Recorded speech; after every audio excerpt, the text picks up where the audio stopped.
chers petits amis, voici l'histoire de Elliot le dragon et de Peter son compagnon. Vous pouvez la lire en même temps que moi dans votre livre d'images. Vous saurez que le moment de tourner la page est venu lorsque vous entendrez tinter cette petite clochette. C'est bien compris? Alors, commençons.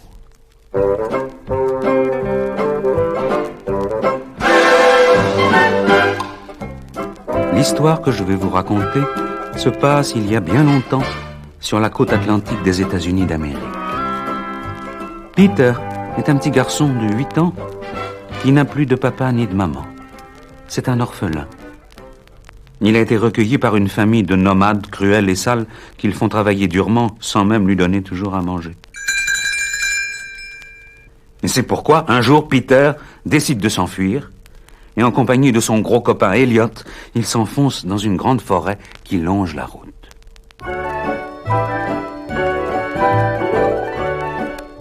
Elliot? Et qui est Elliot? Chut! C'est un secret. Mais à vous, je peux bien vous le dire, Elliot, c'est un bon gros dragon qui vient des pays imaginaires au secours des petits-enfants malheureux. Et Elliot est magicien. Il peut, quand il le veut, devenir invisible aux yeux de tous, sauf à ceux de Peter. Oh, regardez-le.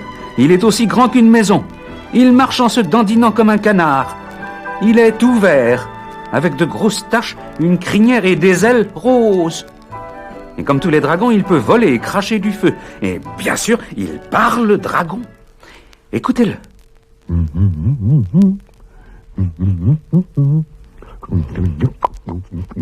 Peter le comprend très bien, lui. Dès que la famille nomade s'aperçoit de la fuite de Peter, elle se lance à sa poursuite. Peter s'est caché dans les roseaux au bord du marécage. Il va être découvert. Mais non! Elliot, invisible, vole à son secours. Un coup de patte et voilà le père nomade dans la boue. Un coup de queue et voilà les deux frères qui barbotent dans la vase. Un coup de tête et c'est la mère qui va rejoindre la famille. Les nomades ne savent plus ce qui leur arrive.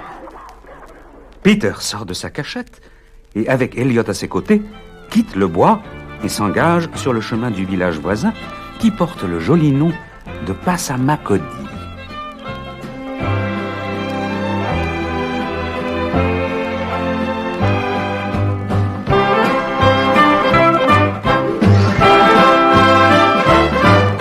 Écoute, Elliot, fais surtout pas de bêtises. Reste invisible et ne balance pas ta queue dans tous les sens. Mais à peine entré au village, Elliot passe sa grosse patte sur les planches d'une petite barrière. Ouf, clic, clac, cloc, et toute la barrière vole en éclats. Puis il traverse un trottoir à peine cimenté et ses larges empreintes s'impriment dans le ciment frais. La jument du laitier, affolée, renverse la voiture où sont rangés les bidons de lait. L'épicier glisse dans la mare de lait et s'affale au milieu des cageots d'œufs. Oh, oh, oh, quelle omelette! Tous les passants affolés accusent Peter. Oh, Elliot, je t'avais dit de pas faire de bêtises. Fuyons maintenant, vite!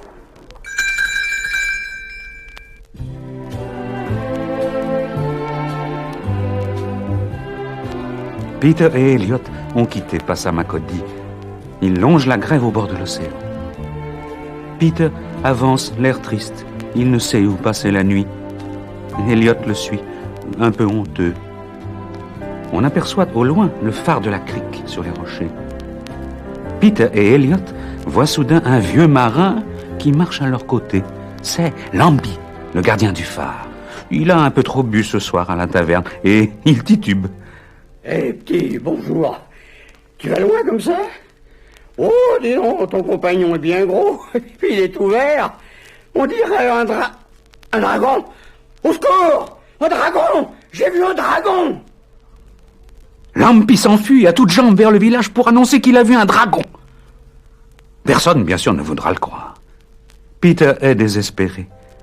Il dit à Elliot de redevenir invisible, ce qu'il n'aurait jamais dû cesser de faire. Dans une enclave de la falaise, Peter découvre une sorte de caverne à l'abri des vagues. La caverne est assez grande pour les abriter tous les deux. Ils s'y blottissent. Soudain, Peter entend des pas sur la grève et une voix douce qui l'appelle à l'entrée de la grotte.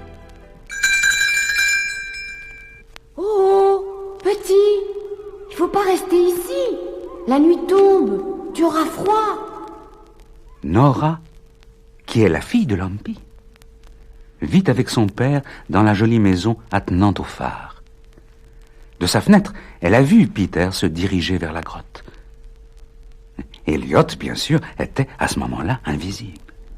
Je suis là, mademoiselle. Bonsoir, je m'appelle Peter. Et moi, Nora. Que dirais-tu d'un grand bol de soupe et d'un bon lit pour la nuit? Oh, chic alors. J'arrive tout de suite. Allez devant, je vous rejoins, mademoiselle. Peter se précipite vers le fond de la grotte et, s'adressant à Elliot, lui chuchote la bonne nouvelle. Il lui demande de l'attendre ici le lendemain. Elliot est vraiment heureux pour son petit compagnon. Le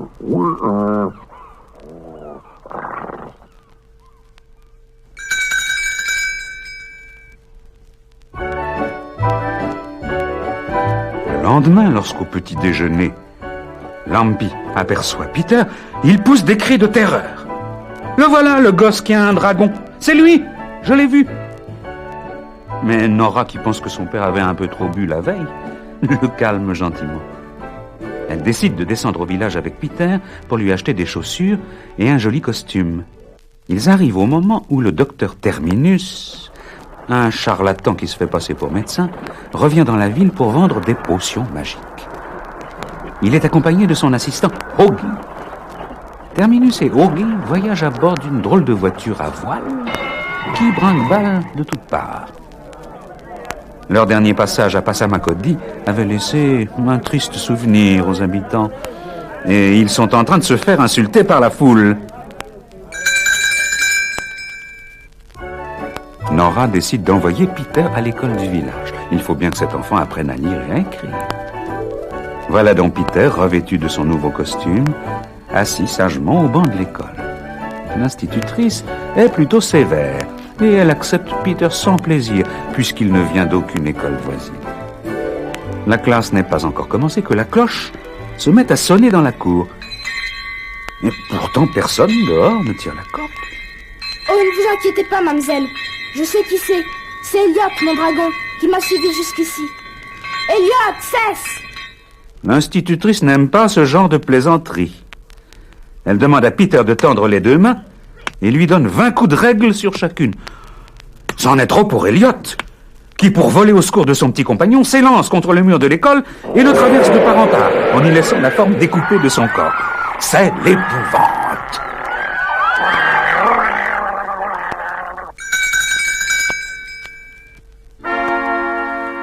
Le dragon existait donc.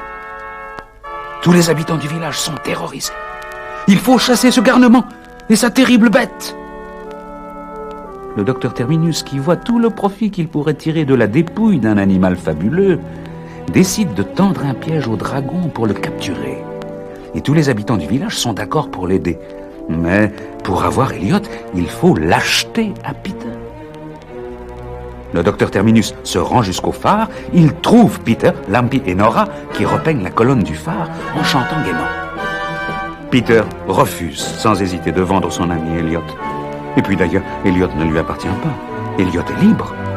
Alors, le docteur Terminus, furieux, jure de capturer Elliot malgré Peter. De retour au village, il fait tendre une énorme bâche soutenue par des cordages dans le grand hangar à bateaux. Et quand Peter arrive à Passamaquoddy, il demande aux habitants et aux méchants nomades, toujours à la recherche de Peter, de se saisir de lui. Mais Elliot, invisible, qui le suit comme toujours, entend les cris de son petit compagnon. Il se précipite dans le hangar et, plouf, la bâche s'abat sur lui. Ah, quel combat, mes amis! On ne capture pas un dragon comme ça. D'un coup de queue et d'un tour de rein, il a tôt fait de tout renverser. C'est la débandade! Et Peter est libre. Tous deux regagnent le phare. Pendant ce temps, le vent s'est levé. La tempête fait rage. Une violente rafale a brisé le verre du phare et éteint le fanal. Que faire? Lampi essaie, en vain, de rallumer la mèche mouillée. Sur les flots déchaînés, un navire en perdition approche dangereusement des rochers. Alors, Peter pense à Elliot, qui peut cracher de belles flammes rouges. Il se précipite vers la caverne. et, à cheval sur le dos d'Elliot, il revient vers le phare. Elliot passe à grand-peine son mufle par le hublot du phare, et d'un coup, il rallume le fanal. Wow! Affolé et émerveillé, Lampi n'en revient pas. Alors, le navire en perdition vire de bord. Il était temps. Il évite de justesse les rochers qui bordaient la crique. Or, savez-vous qui était à bord de ce navire? Paul, le fiancé de Nora, que tout le monde croyait disparu à jamais. Elliot vient de prouver son utilité. Tout le village veut maintenant l'adopter. Il est devenu le héros du jour.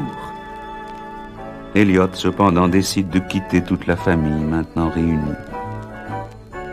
Peter, les larmes aux yeux, comprend qu'un autre petit garçon a sans doute besoin d'Elliot. Lui est heureux désormais. Alors, dans le grand pré qui borde l'océan, il quitte Elliot, qui s'envole dans le ciel comme un bel oiseau vert, et qui va rejoindre une petite fille ou un petit garçon qui l'attend. Tu sais, on dirait deux copains de collège. Tu es grand et fort, il faut que tu me protèges. Ta voix n'est pas celle d'une jolie mésange, mais tu voles comme un ange. Redis tout ça. On recommence. C'est un petit air si doux. Je t'aime beaucoup. Tu m'aimes beaucoup. On s'aime beaucoup.